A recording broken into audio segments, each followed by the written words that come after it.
L'enseignement des anciens alchimistes grecs parvint en Europe, enrichi et développé par les Arabes au cours des siècles suivants.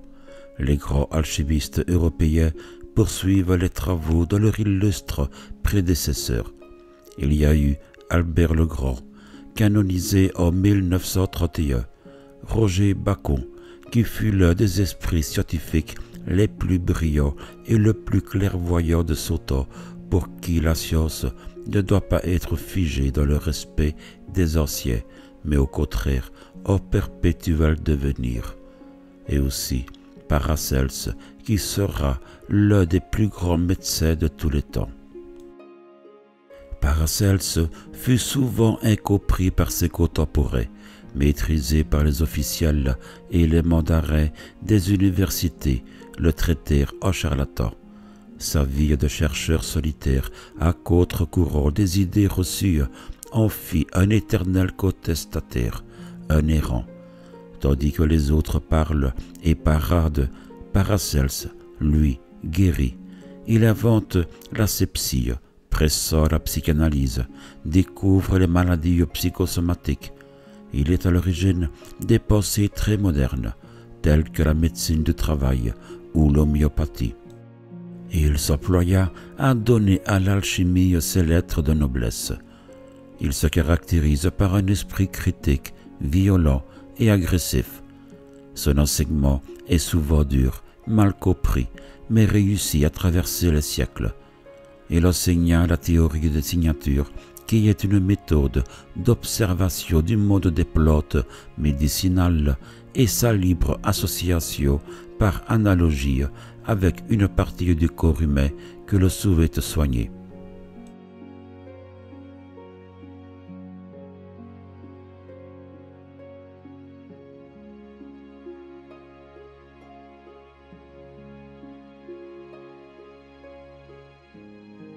Apprends aux médecins à ne tuer personne, sinon bêche la terre.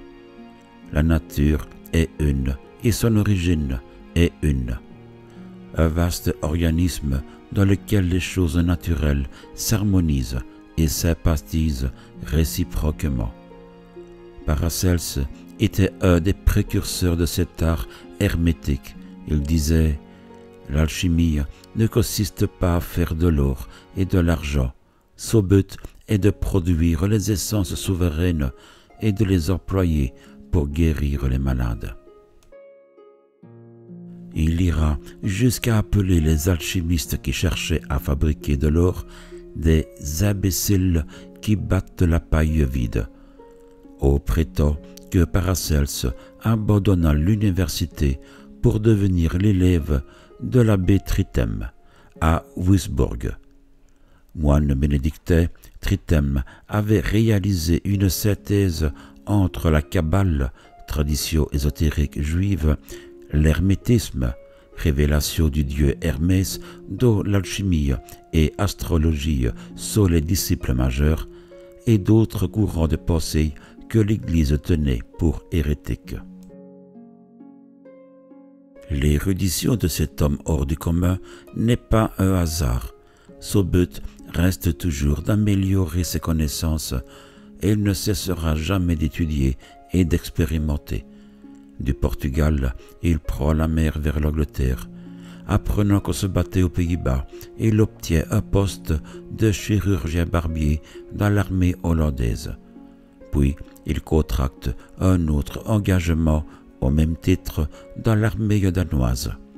Partout où il séjourne, il ne manque pas d'étudier les traditions médicales populaires, ainsi qu'il le mentionnera dans son livre de Defension. Les universités n'enseignent pas toutes choses. Il faut aux médecins rechercher les bonnes femmes, les bohémiens, les tribus errantes, les brigands et autres gens hors la loi et se renseigner chez tous. Nous devons par nous-mêmes découvrir ce qui sert à la science, voyager, subir maintes aventures et retenir en route ce qui peut être utile. Il restera fidèle à ce programme jusqu'à la fin de sa vie. Il dira aussi il s'agit d'intégrer l'homme dans l'univers, car tout ce qui existe vit et possède une âme. Ainsi, le macrocosme et le microcosme ne font qu'un.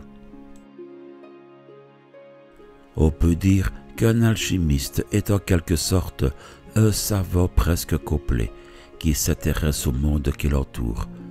Il inaugure l'étude de la pathologie de la nutrition en soulignant que notre corps absorbe les poisons joints aux aliments. Il observe les intoxications d'origine respiratoire et insiste sur la nécessité d'aérer les chambres des malades et des hôpitaux.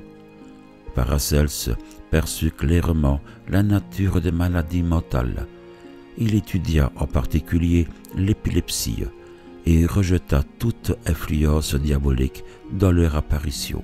Abordant l'étude de la psychiatrie, il distingue l'inconscient du conscient, qu'il désigne respectivement par le terme d'âme animale et d'âme spécifiquement humaine. Son insistance pour protéger les personnes atteintes de folie est proportionnelle à la dureté des mœurs du temps à leur égard.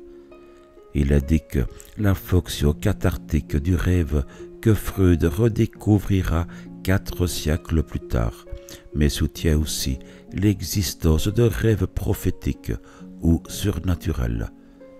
Après Hippocrate, Paracelse enseigne que les semblables guérissent les semblables.